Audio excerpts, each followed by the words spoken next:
This is the story of my head. The way I see it, there are 7 different ways to deal with balding. 1. Cure it. Finasteride or Rogaine. Though, don't keep looking at your watch because you might be there for a long time. Cross your fingers, it might not work. 2. Style around it, so you look like a nutty professor. 3. Shave it, the socially acceptable option for pussies. 4. Transplant it, though that still kind of looks like doll's hair and seems a little bit too sparse in today's technology.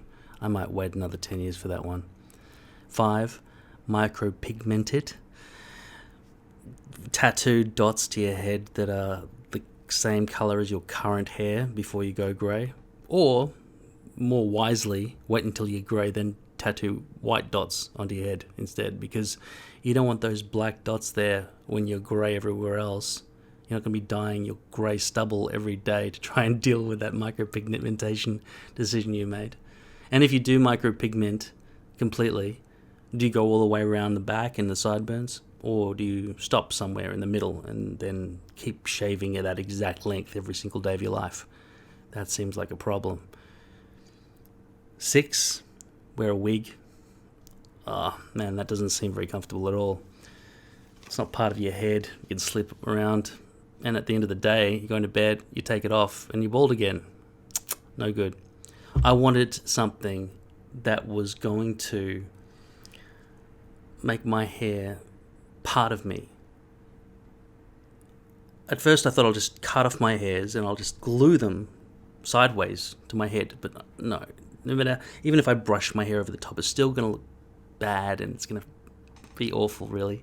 I needed some way to have the hair sticking out. I thought if I get some sort of netting, fly wire, maybe I can buy some soft fly wire from somewhere and tie in hairs, but then I'd need to grow my hair long enough to get that long so that I could tie it and not bring it out the other side. I didn't have that sort of patience, not only to grow the hair while I was balding, but also to tie it into knots into it. And then I realized, no, I don't have to worry about all that. There's also already something I can do, something that already exists. StickOnHair, a toupee, a hair system, a hairpiece, a frontal, a partial. These things were not something I intended to wear as a kid, but then I didn't intend to go bald either, even though I should have probably known that, well, my father was bald, my mum's dad was bald, so yeah, it's in my genes. So I have to wear one. I'm going to go bald. Maybe I should have made allowances for it and started planning for it before I got bald. Well, the thing is, I got bald fairly slowly. It was a gradual process, so I was just really receding I don't know what to call the horn area of your head, but let's just say diagonally in and up from the temples. I just bought a hairpiece online. It was actually a custom order. I bought a rectangle. I told them how big I wanted it. And I simply cut out 2 triangles and stuck them in those 2 spots and tried to brush and blend it in. When I first looked in the mirror of my van where I lived at the time, I was amazed. I was so excited. I had butterflies in my tummy because I wasn't bald anymore. It looked shit. The density was different because that little island in the middle, that was thinning, while this other hair was kind of thicker. Even though it was only medium light density because it was Swiss lace, there was still probably a fairly noticeable difference. And I could always tell because the real mirror was not this crappy, dirty bus mirror or fan mirror that I was cleaning with my sleeve and looking into bad lighting. Either the sun was too bright in my eyes or I was looking in the wrong direction and I was backlit, so I'd just see myself as a silhouette, and that was my reflection without any decent lighting at all. I went out the next day to some meeting with some important members of the acting community, so that's not a good thing to do. And they were looking from my face when I was talking to them up to my scalp and back down to my face again. It's not because they remembered I was more bald than this earlier. It was just that it didn't look real or something. There was something not quite right about it. And so I decided I'm going to have to stick down hair all along the front so there's no difference between the 2 recession points and that island in the middle. So I thought, okay, I'm not going to shave my head out in the middle there. I'm not ready to do that. I'll just glue down my hair underneath it and just glue this entire hairpiece over the top. So to measure it, I didn't have anything like a stencil. I simply found a piece of string on the ground in the car park and put it from where my front hairline begins, which is the top nub of my forehead, above that, and back to where the rainbow of hair would be missing if that island wasn't there. So it was a continuous curved line. Actually, at the time, I didn't even curve that line. I just went from where the two peaks of those recessions were straight across. So it would curve down at the front hairline, but it would go straight across up there, which wasn't a bad idea. I wasn't really balding much or receding back further than that. So it made some sense. So I took the string, figured out what that distance was in the string. I didn't have a ruler, didn't need numbers. I was just going to place it directly onto the hairpiece and mark it with an eyeliner pencil, which is what I was using. So I did put a dot at the bottom, dot at the top. Then from left to right, I stretched it across the string, and that was the width. So I cut out this rectangle to my dimensions, glued down my hair that was quite long at the front, even though it was thinning, and just glued the entire rectangle over the top of it. Then I started trimming away the extra bits that were hanging off. It was messy and awkward and difficult and embarrassing in a car park. I mean, everywhere I'd been living in a van on and off for years, so I was kind of used to drawing attention. I mean, van dwellers and police go hand in hand. This wasn't one of those situations, but people might think, who's that guy brushing his teeth in the car park and all the other things, right? And now he's putting hair on his head. I wasn't in the same park. You never stay too long in one place. If you're a van dweller, you've got to keep moving. But yeah, that's the way it was. So I looked at my reflection, and from a distance, it looked great. Oh my God, this was fantastic. Much better than the two triangles.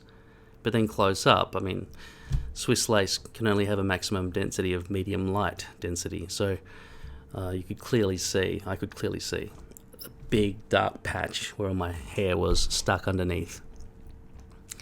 And so where the two recessions were with the hair over it, that looked fantastic.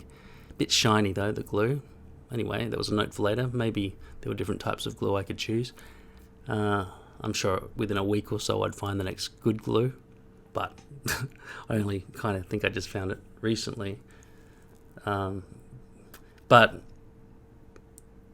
well, not quite, but very close to it. What I found recently is Davlyn green, and that's an extremely shiny glue. You would not use it for that application that I was talking about. So, in those days, which was probably 2011, end of 2010, I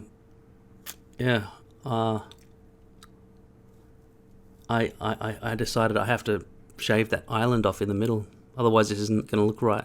I was so excited when I looked in the reflection and saw what it could look like from that moment, though. I got butterflies in my tummy. I was really excited. I'm not going to be bald anymore. This is going to be what I'm going to do. Movie stars do it.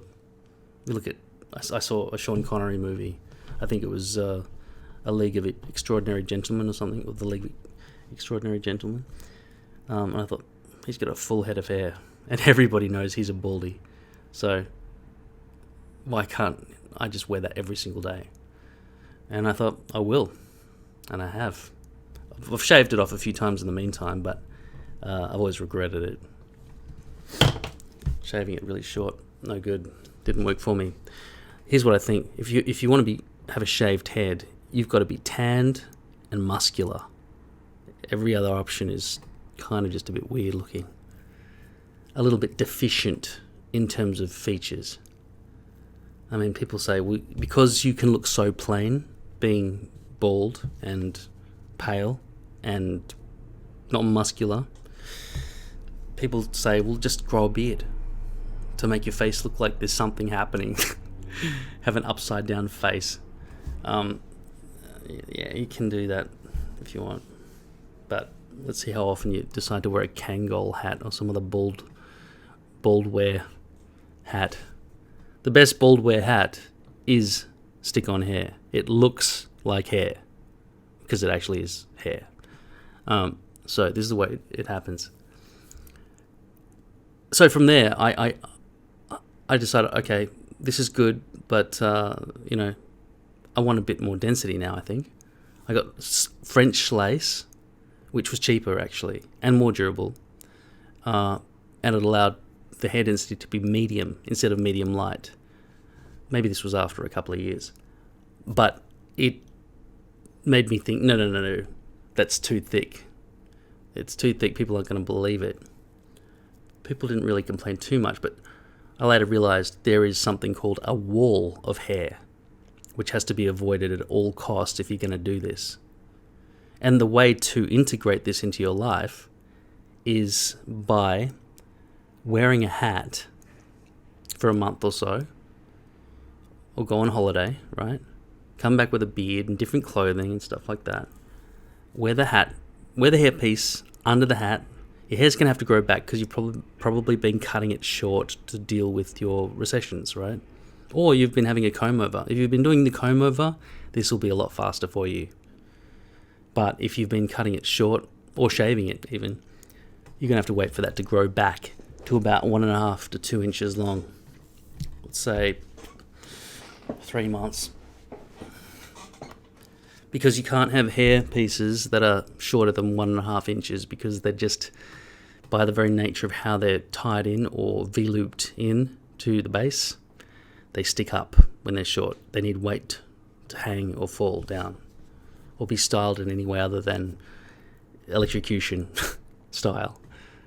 So, yeah, wear the hat before you put it on. Continue to wear the hat after you've got it on. But I must warn you, if you are going to wear lace, and the two types of lace are French lace and Swiss lace, everything else is, I think, now off the market. If there are different types, they're probably just different versions of that. French lace and Swiss lace. Swiss lace is the thinnest. They say ultra fine Swiss lace, because we're talking about the thinness of the fly screen material. The lace is little sewn together hexagons or squares or something, right? And then they tie the hairs into that with knots at the bottom of them. Okay, so with lace, it's French and Swiss. Everything else is just a renaming and maybe a little bit thinner or whatever else, to try and get that down flatter into your forehead, into your scalp. But in those days, there was no really good poly. I don't know what was called poly in those days. Polyurethane, the plastic one that I wear now, and I will probably always wear forever, instead of lace. A lot of problems were occurring with the lace. The knots were never bleached properly. I have darker hair than my skin, so it's very clear when the knots aren't bleached properly. They have to be bleached so that they don't look like dead ants all over your head. The other thing is, when dark hair comes straight out of your scalp, at the very front where your hairline is, if you've got dark hair coming straight out of white skin, like me, that never quite worked. You can do a brush forward look for a while, because that's a lot easier.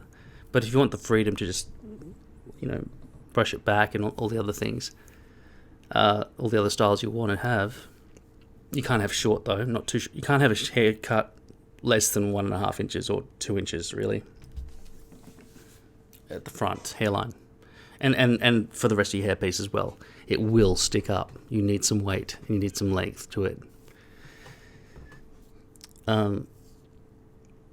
Poly's the answer. I'm sorry. You've got to choose poly from the outset. There's no reason to choose lace. And I'll tell you these other reasons why not to choose lace. Lace is never bleached properly at its knots. They take Indian hair, that's where it comes from, and then they've got to strip it down of its colour and then put the colour, your colour, back into it. And so, by the way, how do you choose the hair colour and the waviness level? Well, you know your own waviness level. They've got pictures of it on the internet as well when you're choosing what you want to buy. And in terms of your colour, you can't tell from a photograph what a colour is in real life because screens don't match reality. But I recommend you just guess, because you can get custom pieces that take 8 weeks or more to arrive. Or if you're just quick, you can get a stock piece right off the shelf and it'll arrive perhaps within a week. So I recommend just risk it. Don't send them a hair sample or just go into long-winded discussions on emails. Just with the company, just find the best deal for stock pieces of whichever base type you want.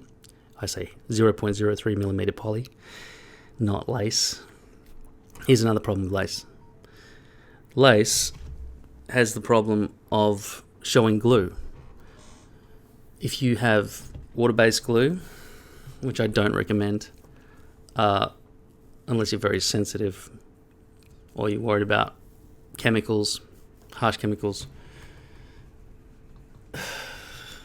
Water-based glues don't shine as much, but they crumble and they're not as strong. In fact, I'd say they're 1/100th the strength of acrylic glues. So if you don't want it to fall off your head, get acrylic glue. The leading water-based glue, the white glue they say, is Ghost Bond. They've got a range of different Ghost Bond versions. And then the leading acrylic glue is Walker Tape Ultra Hold. I've used that particular glue, Walker Tape Ultra Hold, for years, thinking it was the only glue that worked. It's very shiny, and at about 25 degrees it melts. So with lace, not only did it shine through very clearly, it melted through the lace holes and it stuck the hairs together. How do you get the glue out of hairs that are all stuck together? After the first 1,000 hours that you try to get it out of your hair pieces, you realize there's got to be a better way.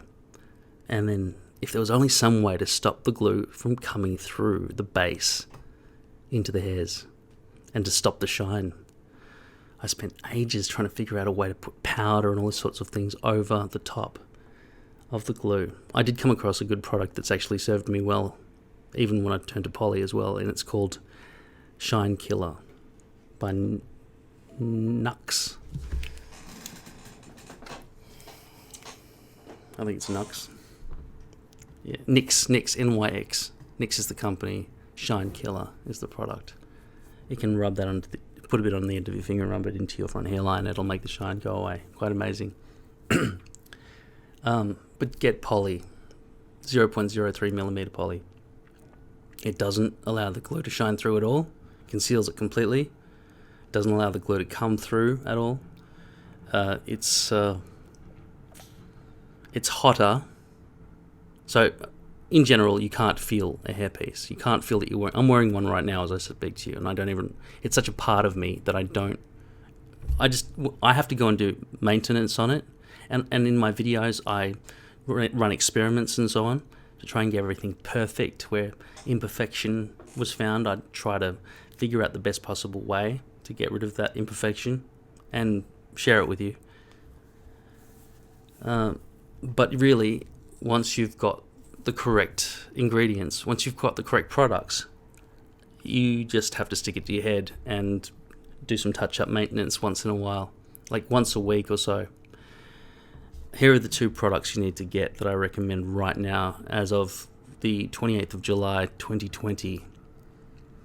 Davlyn Green Adhesive and 0.03mm poly. The other thing you'll need, and this is what I was talking about with that wall of hair problem, I tried plucking and shaving and snipping and using a hole punch to corrugate the front edge of the hairpiece so it would look less wall-like, right? Everything. Then I realised I just needed to be lighter, where it comes from my pale skin into the dark hair. And so I bleached the hairpiece while it was on my head, just along the front, just to try and bleach it for 20 minutes or so, just to get rid of some of the colour. It turned out I needed about 45 minutes to get it to the right level, but I shouldn't have done it while it was stuck to my head. It caused chemical burns. So after that, when I was cutting up my hair pieces, and I usually buy a packet of 6, and I can get 2 hair pieces out of each unit because I only have a front partial, so that gave me 12. I'd line up all 12 after I'd cut them out, which takes about an hour of cutting, and you trace it with your stencil, and you cut it out, and you bleach along the front edge where your hairline's going to be, and that blends really beautifully, and it solves all of those problems. That took quite a lot of experimentation to get that right. So here are the 3 things you need. Bleach for those front hairline bleachings. Poly does not have knots, so they don't need to be bleached. The underside of it doesn't need to be bleached at all. It's just along the front hairline edge with the bleach. Okay, so the hairline, if you've got pale skin and dark hair. So, bleach, 1. 2, Davlyn green adhesive. 3, 0.03mm poly. That's about it. Stick it to your head. You don't feel it. You feel better about yourself and your reflection. People treat you better. If you integrate your hat into your first few weeks or whatever of wearing a hairpiece, and then slowly start taking it off, people won't notice, especially if you've grown a bit of a beard or whatever else as well, or you've been away on holiday, or if you've got a spray tan or something as well, people won't notice. So these are the best things you can do. You don't need to go through all the learning that I had to go through. This is what you need to buy. And I'll give you some links here so that you don't even have to shop around. Plus, I've got a deal going with lordhair.com, who I buy my hair from, so that you can get a 20% discount if it's your first purchase with them. As it stands, I think it's $699 for 6 hair pieces, but I think they're putting their prices up soon because of COVID shortages and lack of staff and all sorts of stuff due to COVID. So, yeah, just it will change your life if you haven't tried it. It will. I mean, you'd have to use Photoshop right now if you've never worn hair to get a real feeling for it. A wig is not the same thing. A wig covers over all your natural hair as well. Integrating into your natural hair and sideburns and everything like that is absolutely different from a wig. Okay? And the stigma that's attached to toupees, where people could tell, I think that's when there was no bleaching going on at the front hairline, which I've discovered is the answer to that problem. Also, you don't want a highly durable hairpiece.